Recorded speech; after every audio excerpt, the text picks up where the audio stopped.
தொடர்ந்து 3வது முறை ஒலிம்பிக்கில் பதக்கம் வாங்கணும் அப்படிங்கிறது எல்லாருக்குமே இருக்கக்கூடிய கனவு. பதக்கப்பட்டியலில் இந்தியாவுடைய பேர் வந்துட்டால் இங்கே ஒரு கொண்டாட்டமே நடக்குது இல்லையா? நீங்கள் தொடர்ந்து 3வது முறை அந்த ஒரு பதக்கத்தை வாங்கியிருக்கீங்க. அதை நீங்கள் எப்படி உணர்றீங்க? பார்த்தீங்கன்னா நான் வந்து 3 டைம் கண்டினியூவாக வந்து ஒலிம்பிக்ஸ் மெடல் அடிச்சிருக்கேன். இந்தியாவில் வந்து பார்த்தீங்கன்னா ஃபஸ்ட்டு நான் தான் அடிச்சிருக்கேன், வேறு யாரும் ஒன்றும் அடிக்கல. பார்த்தீங்கன்னா கோல்டு, சில்வர், பிரான்ஸ் அடிச்சிருக்கேன். எனக்கு ரொம்ப சந்தோஷமாக இருக்குது. இருந்தாலும் கொஞ்சம் வருத்தமாக இருக்குது. ஏன்னா நான் வந்து இந்த டைம் பாரிஸில் வந்து பார்த்தீங்கன்னா கோல்டு அடிச்சிருவேன்னு சொல்லி நம்பிக்கையோடு போனேன். ஆனால் லாஸ்ட் மூமெண்ட்டில் பார்த்தீங்கன்னா எனக்கு கொஞ்சம் ஃபீவர், ஒரு கிளைமேட் செட் ஆகாதனால கோல்டு வந்து மிஸ் ஆயிடுச்சு, பிரான்ஸ் மெடல் வந்துருச்சு. ஆனால் இருந்தாலும் எனக்கு ரொம்ப சந்தோஷமாக இருக்குது. ஏன்னா இந்தியாவிலே நான் தான் கண்டினியூ 3 மெடல் அடிச்சதுனால ரொம்ப சந்தோஷமாக இருக்குது. இப்போ நீங்கள் உடல்நிலை சரியில்லாமல் போச்சுன்ற ஒரு விஷயம் சொன்னீங்க இல்லையா?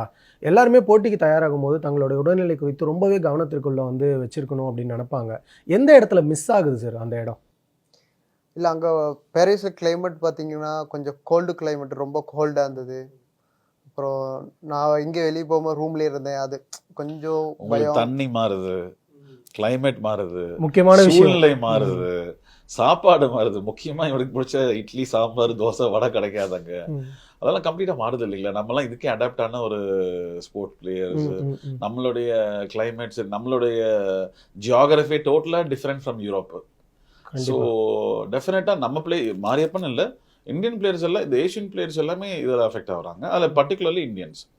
சார், இந்த கேள்வி உங்ககிட்ட தான் கேட்கணும். என்ன அப்படின்னா, எத்தனையோ பிளேயர்ஸ் இருக்காங்க, எத்தனையோ அத்லெட்ஸ் இருக்காங்க, இந்தியா முழுக்க லட்சக்கணக்கில் எல்லாருமே இருக்காங்க. ஆனால் நம்ம தேர்ந்தெடுக்கிறோம் இல்லையா ஒவ்வொருத்தரையும், அந்த ப்ராசஸ் அப்படிங்கிறது ரொம்ப கஷ்டமாக இருக்கும். ஒருத்தரை விட இன்னொருத்தர் பெட்டர்னு நமக்கு தோணிக்கிட்டே தான் இருக்கும். ஆனால் ஏதோ ஒரு டைமில் இவங்கிட்ட ஏதோ ஒன்று இருக்குது, கண்டிப்பாக இவனை செலக்ட் பண்ணால் ஏதோ ஒன்று நடக்கும் அப்படிங்கிற ஒரு ஸ்பார்க் இருக்குல்ல சார், அது எங்கேருந்து வந்தது உங்களுக்கு? ஃபஸ்ட்டு ஐடென்டிஃபை பண்ணுறதுன்றது வந்துட்டு நம்ம எடுத்த உடனே எங்ககிட்ட வரதில்லை, எங்களை அப்ரோச் பண்ணுவாங்க ஜென்ரலாக ஃபஸ்ட்டு.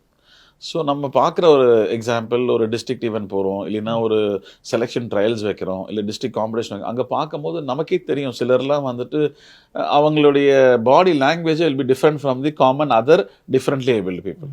சி தோ ஒரு ஸ்போர்ட்ஸ் பிளேயராக அவங்க டிஃப்ரெண்ட்லி ஏபிள்டாக இருந்தாலுமே அந்த டிஃப்ரென்ஸ் தெரியும். இல்லைன்னா ஃபார் எக்ஸாம்பிள் ஒரு ஜம்ப் பண்ணுறாங்கன்னா அந்த ஜம்போட ஸ்டைல், ஒரு பேசிக் ஸ்டைல் இருக்கும், அதுலேருந்து இம்ப்ரூவைஸ் பண்ணிக்கலாம். இப்போ ஒரு வேளை ஒரு த்ரோ பண்ணுறாங்கன்னா ஒரு த்ரோவில் அவங்க அந்த பவர் இருக்கும், மேபி டெக்னிக்ஸ் இருக்காதா இருக்கும். ஸோ சில கரெக்ஷன்ஸ் இப்போ நம்ம வந்து பேசிக்காகவே எல்லாம் சொல்லி கொடுத்து மாரியப்பனை உருவாக்க முடியாது. மாரியப்பனுக்கு ஒரு இன்பார்ன் டேலண்ட் இருக்கும், அதில் கரெக்ஷன்ஸ் பண்ண முடியும். ஸோ சிலர் வி கேன் ஐடென்டிஃபை.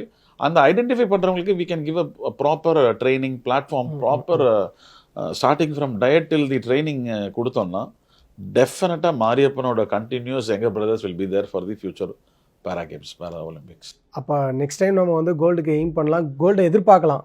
இந்த வாட்டி ஜஸ்ட் மிஸ். இன்னொரு இது வரைக்கும் நம்ம தமிழ்நாட்டிலேருந்து ஃபர்ஸ்ட் டைமாக 6 பேர் போனாங்க. அந்த 6 பேரில் 4 பேர் மெடல் வந்திருக்காங்க. ஸோ அதில் 3 கேர்ள்ஸு, அதில் ஒரு கேர்ள் துளசிமதின்றவங்க டெஃபினட்டாக we are expecting a gold like how we are expecting from Mariyappan. So on the day ஸ்போர்ட்டோடைய சில சிச்சுவேஷன்ஸ்னால they both missed and they got their respective மெடல்ஸுங்க.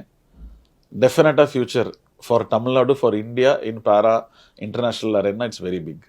இப்போது உங்களுக்கு வந்து உடல்நிலை சரியில்லை அப்படின்னும் போது, நீங்கள் ஒரு பதக்கத்தை கொஞ்சம் கம்மியாக வாங்குகிறோம் அப்படின்னும் போது, எங்களுக்கே ஒரு கட்டத்தில் வந்து மனசளவில் கொஞ்சம் நெருடலாக இருக்குது, என்னாச்சு இப்படி ஆகிடுச்சு, நம்ம தங்கத்தில் எதிர்பார்த்தோம் அப்படின்னு இருக்கும். நீங்கள் ஒரு ஸ்போர்ட்ஸ்மேனாக அந்த இடத்துல மிஸ் பண்ணும்போது உங்களுக்கு இருந்த அந்த உணர்வு இருக்கு இல்லையா, அது எப்படி இருந்தது? பார்த்தீங்களா, அந்த டைமில் வந்து வந்து கோல்டு மிஸ் பண்ணதில் வந்து எனக்கு ரொம்ப ரொம்ப ரொம்ப வருத்தமாக இருந்தது. அப்போ என்னாலே அது வந்து பார்க்க முடியல. ஏன்னா கோல்டு அடிச்சிங்க வந்து 194 பண்ணாங்க, ஆனால் நான் ட்ரைனிங்கில் வந்து 195 பண்ணிட்டேன். ஆனால் அவர் கூட காம்படிஷன் எத்தனை டைமும் நான் கோல்டு அடிச்சிருக்கிறேன், அவர் சில்வர் அடிச்சிருக்காரு. அவர் ஜம்ப் பண்ணதை பார்த்து எனக்கு ரொம்ப, நம்ம பண்ண ஜம்பை கூட பண்ண முடியலையே அப்படின்னு சொல்லி ரொம்ப வருத்தமாக இருந்தது. இருந்தாலும் கோச் வந்து சொன்னார், நீ நல்லா ட்ரைனிங் பண்ணியிருக்க, அவனையும் முன்னாடி காம்படிஷனில் வின் பண்ணியிருக்க, விடு, வருத்தப்படாத, நெக்ஸ்ட் டைம் கண்டிப்பாக நல்லா பண்ணுன்னு சொன்னார். கோச் சொன்னால் கொஞ்சம் மோட்டிவேஷனாக இருந்தது. எங்களுக்கு என்னென்னா பிரான்ஸுக்கு வந்தாலே எங்களுக்கெல்லாம் கொண்டாட்டமாக இருக்கும். இவர் பிரான்ஸ் வந்து சோகமாக இருக்கிறத பார்த்து எங்களுக்கெல்லாம் என்னையா நம்ம வந்து medal win, third is a third and world அரேனாவில் அதில் வந்து ஏன்னா நிறைய கண்ட்ரி நாங்கள் பார்க்குறோங்களே, நிறைய பிளேயர்ஸ் பார்க்கலாம், நமக்கு பிரான்ஸுக்கே இந்த செலிப்ரேட் லைக் எனிதிங். ஒருவேளை நம்ம தங்க மகன் வந்து தங்கம்னா அவரோட மினிமம் ஸ்டாண்டர்ட் வச்சிருக்கிறதுனால பிரான்ஸுக்கு அவர் வந்து செட்டில் ஆக மாட்டேங்கிறாரு.